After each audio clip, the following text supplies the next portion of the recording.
Hello everyone, कैसे हैं आप सब। स्वागत है आपका एमके क्लासेस में। आप अपने सामने देख रहे हैं आज world geography important MCQs.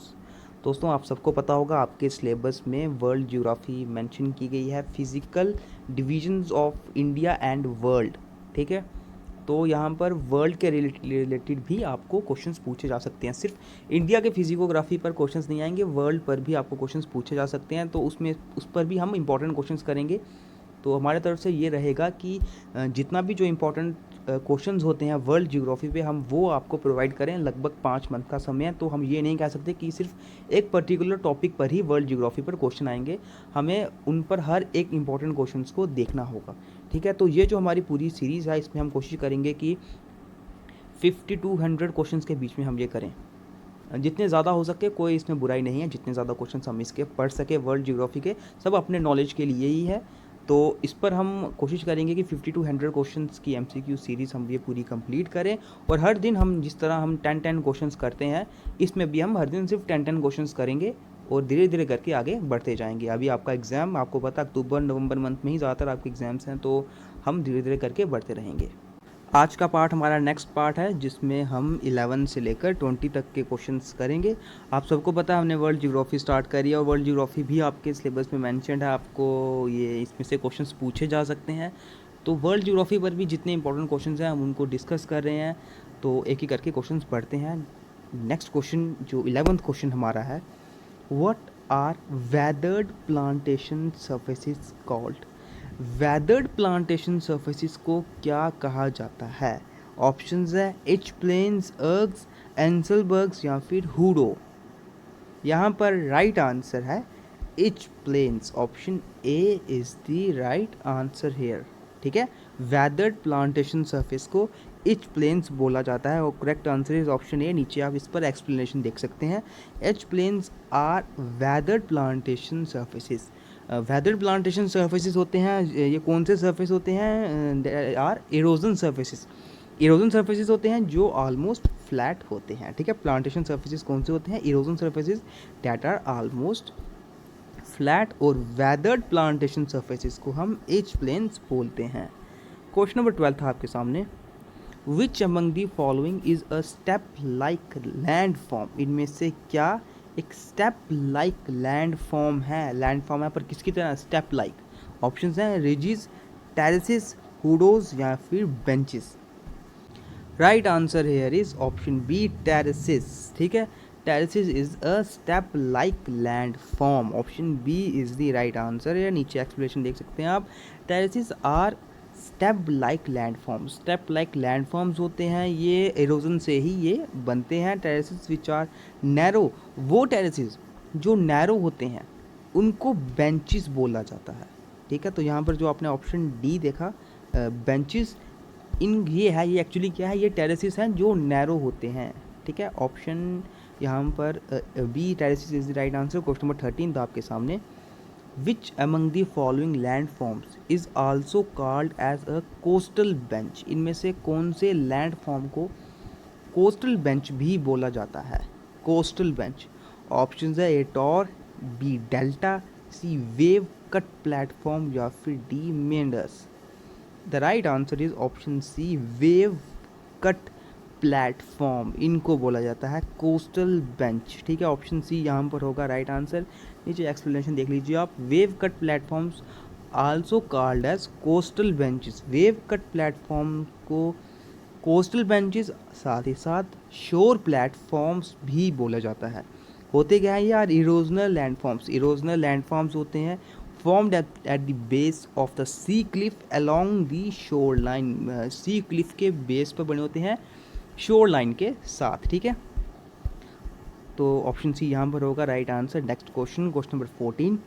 What is drainage divide also known as. Drainage divide को क्या बोला जाता है? ड्रेनेज डिवाइड का दूसरा नाम क्या है, यानी उसको also, it is also known as.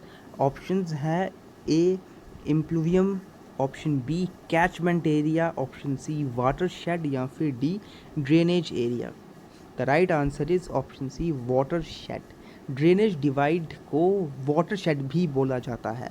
ठीक है, ड्रेनेज डिवाइड को watershed option C is the right answer. नीचे एक्सप्लेनेशन देख लीजिए। Drainage divide also known as water divide, drainage divide को वाटर डिवाइड भी बोला जाता है या फिर वाटर शेड भी बोला जाता है।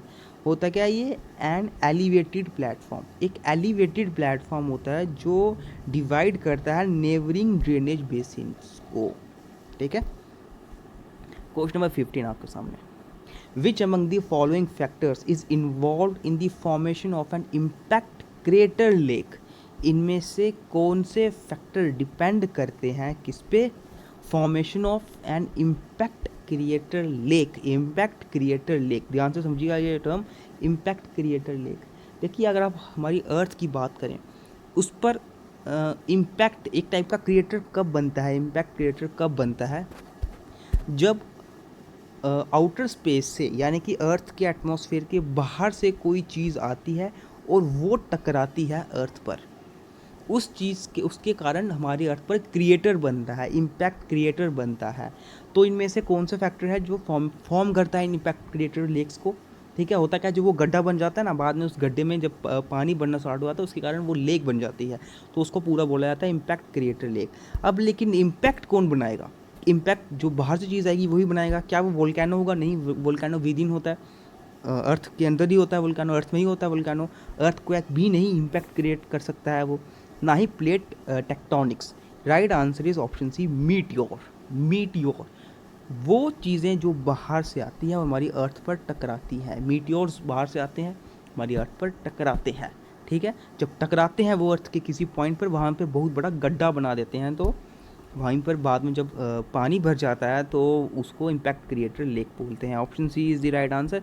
नीचे आप देख सकते हैं, impact crater lake is a lake inside a depression created by the impact of a meteor. Meteor के इम्पैक्ट से जो डिप्रेशन क्रिएट होता है, जो वो गड्ढा क्रिएट होता है, उसको इम्पैक्ट क्रिएटर लेक बोलते हैं। It is also known as an annular lake, इसको एनुलर लेक भी बोला जाता है। Question number 16, which among the following statements is /are correct about caves? इनमें से कौन सी स्टेटमेंट केव्स के लिए बिल्कुल करेक्ट है? The formation and development of caves is known as speleogenesis. जो केव्स की फॉर्मेशन है उसकी डेवलपमेंट को स्पीलियोजेनेसिस भी बोला जाता है। Caves often form by deposition of rock and often extend deep underground. Most caves are formed in granite by dissolution. Select the correct code by the options given below. यहाँ पर आपको डिफरेंट ऑप्शंस दिए हुए हैं, आपको right option पहचानना है। यहाँ पर देखिए, अगर हम फर्स्ट लाइन को देखें, the formation and development of caves is also known as speleogenesis. जो केव्स की फॉर्मेशन और डेवलपमेंट जो केव्स की होती है, इसको स्पीलियोजेनेसिस बोला जाता है। दिस इज एब्सोल्युटली करेक्ट, उसको स्पीलियोजेनेसिस ही बोला जाता है। लेकिन दूसरी लाइन क्या लिखी है कि ज़्यादातर केव्स का क्या होता है कि वो किसके द्वारा बनी होती है? डिपोजिशन ऑफ रॉक के डिपोजिशन के कारण, और कभी कभी वो अंडरग्राउंड काफ़ी डीप तक चली जाती हैं। ये लाइन सही नहीं है। ठीक है, most caves are formed in granite by dissolution. ज़्यादातर केव्स ग्रेनाइट के कारण डिसोल्यूशन से ही बनती है, लेकिन ये भी सही नहीं है। ये दोनों लाइन सही नहीं है। ऑप्शन ए सिर्फ और सिर्फ फर्स्ट लाइन ही करेक्ट है, only one is the correct, तो ऑप्शन ए यहाँ पर होगा राइट आंसर। ठीक है, सिर्फ एक ही लाइन करेक्ट है। यहाँ पे आप नीचे देख सकते हैं, karst topography is result of the dissolution of soluble rocks like limestone, dolomite and gypsum. तो कास्ट टोपोग्राफी होता है रिजल्ट, जो हमने भी ऊपर पढ़ा, dissolution of the soluble rocks, फिर चाहे वो लाइमस्टोन हो, डोलोमाइट हो या जिप्सम हो। केव्स किस तरह से फॉर्म होती है? ये होती है रॉक वेदरिंग ऑफ रॉक। ठीक है, रॉक की वेदरिंग के कारण होती है केव्स फॉर्म्ड। केव्स और केवर्न इज अ नेचुरल वॉइड, ये एक नेचुरल वॉइड होता है and is a space large enough so that a human can enter. और ये इतनी बड़ी होती है कि एक आदमी तो उसमें घुस ही सकता है। The study and formation of the development of caves is also called speleogenesis. इसको स्पेलियोजेनेसिस भी बोला जाता है, इसलिए हमारा ऑप्शन ए ही करेक्ट हुआ। Most caves are formed in limestone by dissolution. ऊपर क्या था? Granite by dissolution. ऐसा नहीं होता, ज़्यादातर केव्स लाइमस्टोन के डिसोल्यूशन से होती है। ठीक है, बनती हैं। तो यहाँ पर क्वेश्चन नंबर 17 पर हम मूव करते हैं।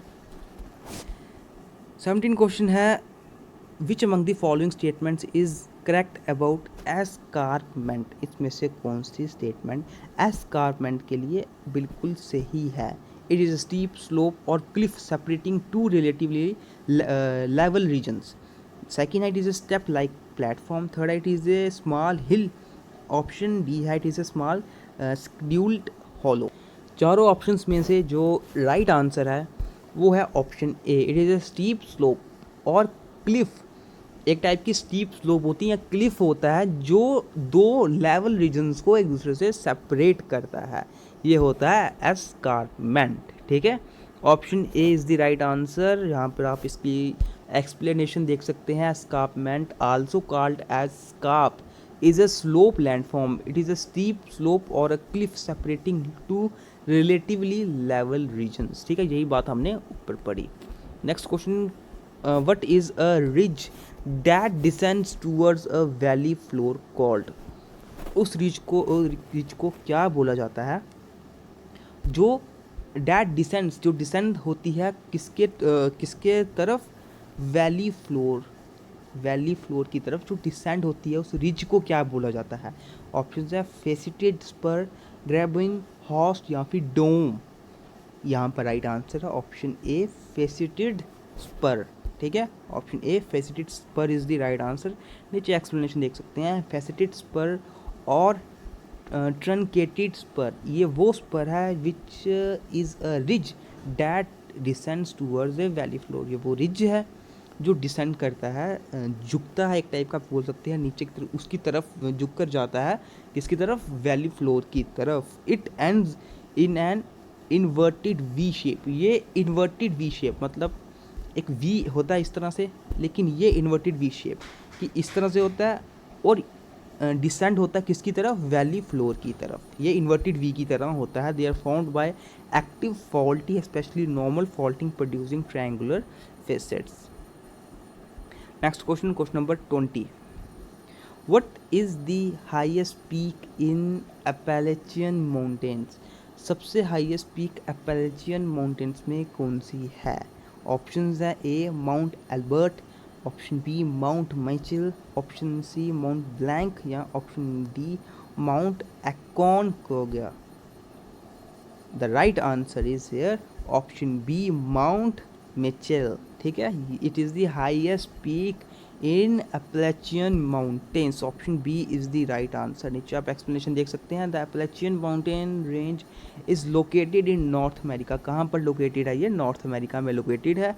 It is a fold mountain rich in mineral resource. एक फोल्ड माउंटेन ही है जो जिसमें काफ़ी मिनरल्स काफ़ी ज़्यादा मिनरल्स उसमें पाए जाते हैं। Mount Mitchell north Carolina US is the highest peak.